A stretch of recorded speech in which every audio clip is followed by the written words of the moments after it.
nouvel hôpital qui va ouvrir ses portes probablement en 2028, là, progressivement. C'est à quand même moins d'1 kilomètre de la frontière de Saint-Lazare. Fait que c'est sûr que ça a un impact direct là, sur notre territoire, sur la population. Non seulement est-ce qu'on va être mieux desservi par l'hôpital, parce qu'il faut aller à la Valleyfield, Lakeshore, Hawkesbury, mais il y a un impact beaucoup sur aussi tout ce qui est l'emploi.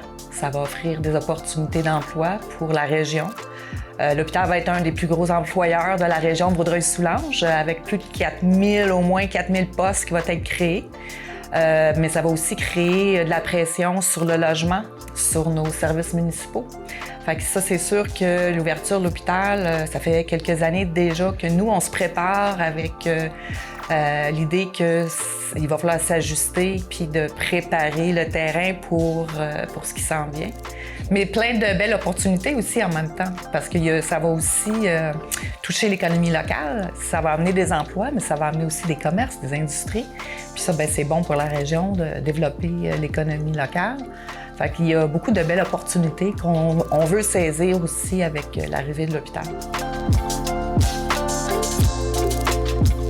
Oui, on a encore de la place pour se développer. On a déjà préparé même le secteur de la Cité des Jeunes pour l'arrivée de l'hôpital, où est-ce qu'il y aura beaucoup de... Ça va être là le plus gros du développement qui va se faire. Fait qu'on a déjà élaboré des plans particuliers d'urbanisme qui est la réglementation pour encadrer là, ce développement-là dans le secteur. Fait qu'on peut s'attendre, pour l'instant, ce qu'on planifie, à peu près 1200 logements qui pourraient s'ajouter dans ce secteur-là. C'est les développeurs qui commencent là, à déposer leurs projets de logement, leurs projets commerciaux. Fait que c'est sûr que là, on est en analyse, puis on travaille là-dessus là, pour essayer d'accommoder le plus possible le développement en arrimage avec le 2028, là, l'année d'ouverture de l'hôpital.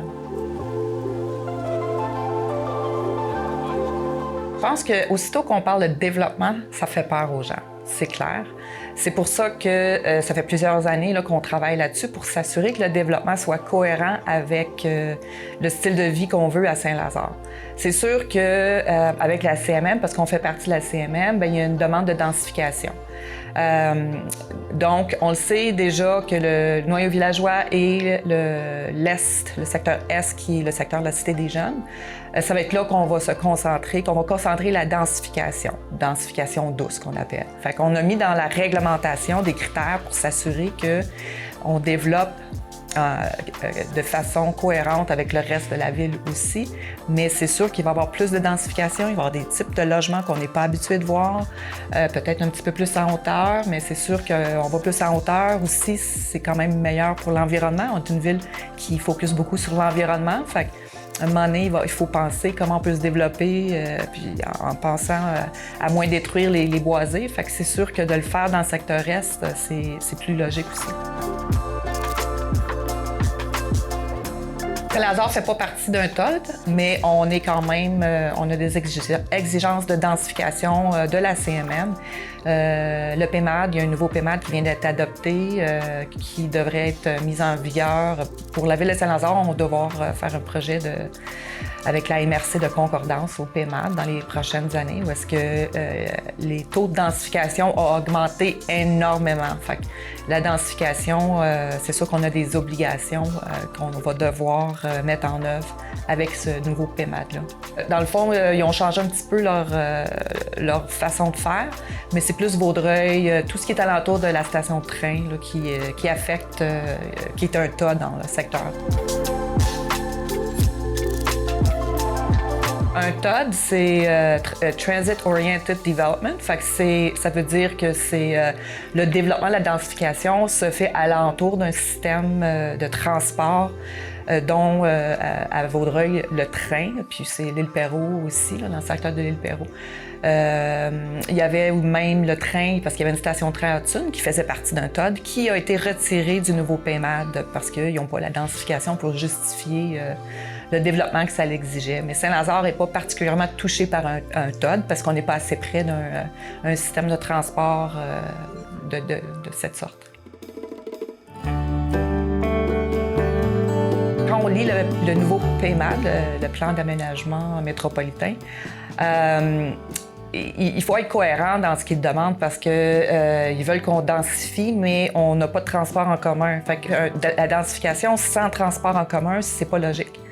Fait que oui, c'est sûr qu'on doit penser beaucoup plus à prioriser le transport en commun, mais ça vient avec des sommes importantes d'investissement. Donc, comme vous le savez, il y a des problèmes de financement du transport en commun au Québec en entier. C'est pas unique à nous, mais parce qu'on fait partie de la région métropolitaine, bien, ça nous touche directement. C'est sûr que si on va sur l'île de Montréal, il y a un certain niveau de transport en commun quand même important. Mais aussitôt qu'on sort de l'île, tout ce qui est la couronne nord, couronne sud, bien, c'est pas la même réalité.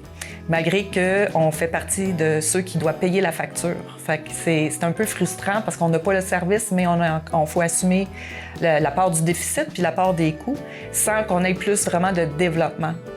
Puis un bon exemple, c'est le REM.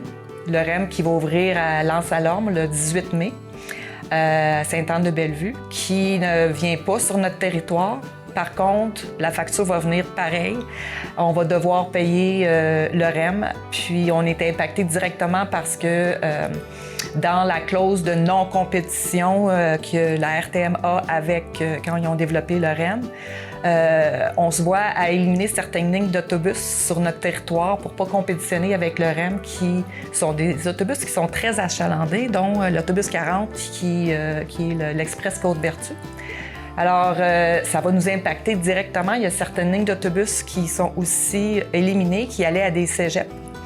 Fait que ça va affecter nos familles aussi directement. Puis ça, c'est parce que c'est le développement du REM qui s'est fait sans que nous, on ait un mot à dire. On n'a aucune vraiment décision dans ça. Mais encore, on va devoir payer la facture sans recevoir le service. Fait que c'est une frustration qui...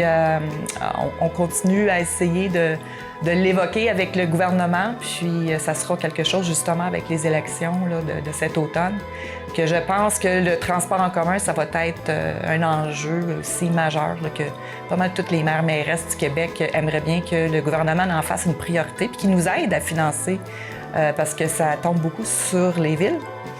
Alors, les villes, puis tout le monde, dans le fond, hein, aussi avec la taxe aussi de l'immatriculation qui était, je ne sais pas si tu es au courant, mais un enjeu qui a vraiment dérangé beaucoup nos citoyens parce qu'ils se voient encore là mettre de l'argent dans le déficit du transport en commun sans avoir plus de services. Est-ce que le transport en commun devrait être rentable? Parce que c'est un service qu'on offre aux citoyens.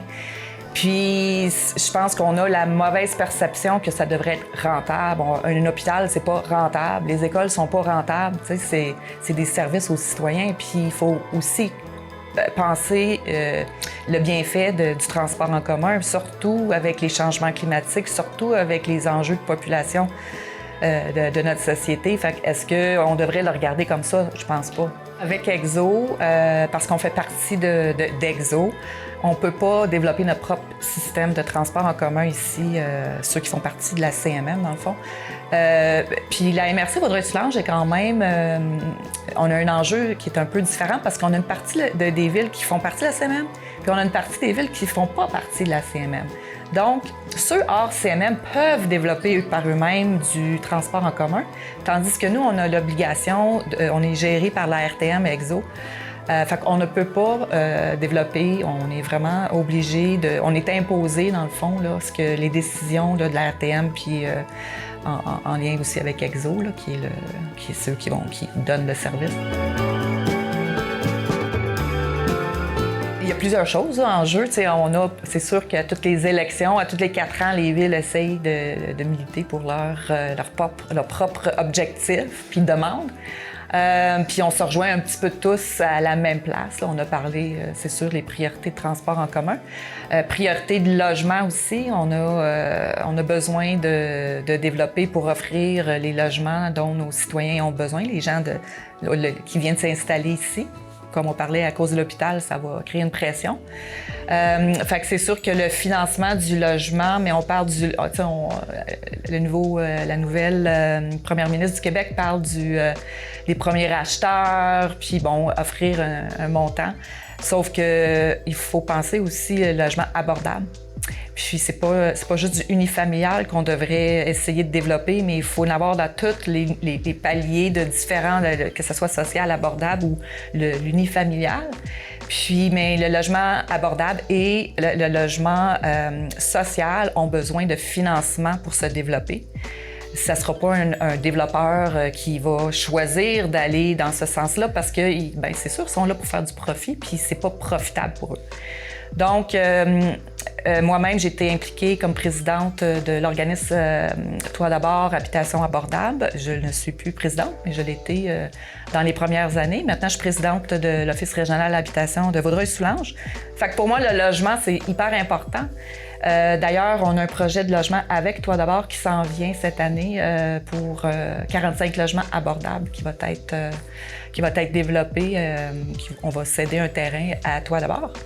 Mais dans ça, tout le côté financier, tout le montage financier de ces projets-là, il faut que ça soit subventionné. On a besoin vraiment de l'aide du provincial, du fédéral qui s'investit dans ces logements-là. Fait que c'est pas juste du développement qu'on a besoin de faire, mais on a besoin de faire du développement pour que ça soit abordable. Parce que vous savez que la maison moyenne à Saint-Lazare, on parle de 702 000 maisons moyennes. C'est incroyable de penser que nos jeunes ne pourront pas se permettre, même avec l'aide du gouvernement qui dit qu'il va aller subventionner jusqu'à 5 000 quelque chose. Je ne crois pas que ça va résoudre la problématique qu'on a, le fondement de la problématique qu'on a. C'est sûr qu'au niveau logement, il faut s'assurer qu'on répond aux besoins puis à la demande, qui crée aussi cette pression-là au développement, mais de développer différemment, de penser que l'unifamilial, peut-être qu'on devrait s'éloigner de l'unifamilial pour plein de raisons, côté environnemental aussi. D'ailleurs, dans notre planification pour le secteur de la Cité des Jeunes, on ne permet pas d'unifamilial, c'est tout du multilogement qu'on exige. Bien, ce qu'on voit beaucoup là, dans les municipalités, justement en lien avec le PMAD, là, on a eu beaucoup de discussions à ce niveau-là, la Couronne Sud, dont on fait partie, où est-ce qu'on a une exigence de densification. Par contre, on n'a pas les infrastructures adéquates pour soutenir la densification que la CMM exige de nous. Donc, ça met de la pression sur les municipalités à développer ces infrastructures-là, mais encore là, on n'a pas les sous qui viennent avec. Donc, ça crée une problématique parce que là, on le sait, on finance nos infrastructures avec les taxes municipales. Fait que c'est un petit peu un cercle. Puis, s'ils veulent qu'on densifie, il va falloir qu'ils nous aident aussi financièrement à couvrir ces dépenses-là qui sont énormes. Les coûts de toutes les infrastructures, je ne sais pas si tu avais lu dans les médias, là, Catherine Fournier qui parlait des lumières à 1 million, mais on le vit tous, là, cette réalité-là, quand on s'en va en appel de projet, les coûts qui ont explosé. Et malheureusement, pour tout le Québec, on est un petit peu à la même place où est-ce que toutes nos infrastructures sont vieillissantes. Puis on doit les mettre aux normes. Puis aussi, en l'entour, tous les changements climatiques, on sait qu'il faut en mettre encore plus pour s'ajuster, pour planifier. Fait que là, c'est comme... on n'arrête plus, là. On creuse le trou, puis on voit pas la fin de ça. Puis d'ailleurs, ça m'amène avec un peu un sujet que moi, je tiens beaucoup à cœur, je parle souvent, c'est la fiscalité municipale. Puis ça aussi, ça peut être relié aussi aux élections, les élections qui s'en viennent à l'automne. Parce que une ville comme Saint-Lazare qui se finance majoritairement par la taxe, l'impôt foncier, on n'a pas vraiment de commerce ou industrie, c'est vraiment le citoyen qui paye avec ses taxes tous les services, toutes les infrastructures. Il faut se questionner si c'est une façon de se financer qui est soutenable, puis de voir comment on pourrait faire autrement pour financer ces dépenses-là. Mais encore là, on a besoin du gouvernement provincial et fédéral qui viennent avec nous en parler puis trouver des solutions ensemble, puis qui vont devoir faire partie de la solution. Ça ne peut pas tomber uniquement sur les municipalités. Il faut que le gouvernement fasse partie de ça. Puis, ben, dans l'ancien gouvernement de la CAQ, on n'a pas vu vraiment d'ouverture dans ce cas-là. Fait que moi, j'ai beaucoup espoir que le prochain gouvernement va avoir une ouverture à collaborer beaucoup plus avec les municipalités puis avoir une ouverture là, d'être des partenaires. Puis qu'on se fasse pas juste pitcher les choses là, sur nos épaules sans qu'on ait les financements qui viennent avec. Fait que ça va être important dans les élections que les municipalités mettent les choses au clair, puis qu'on fasse nos demandes au gouvernement, puis qu'ils se positionnent, que les candidats se positionnent sur ces enjeux qui touchent tout le monde.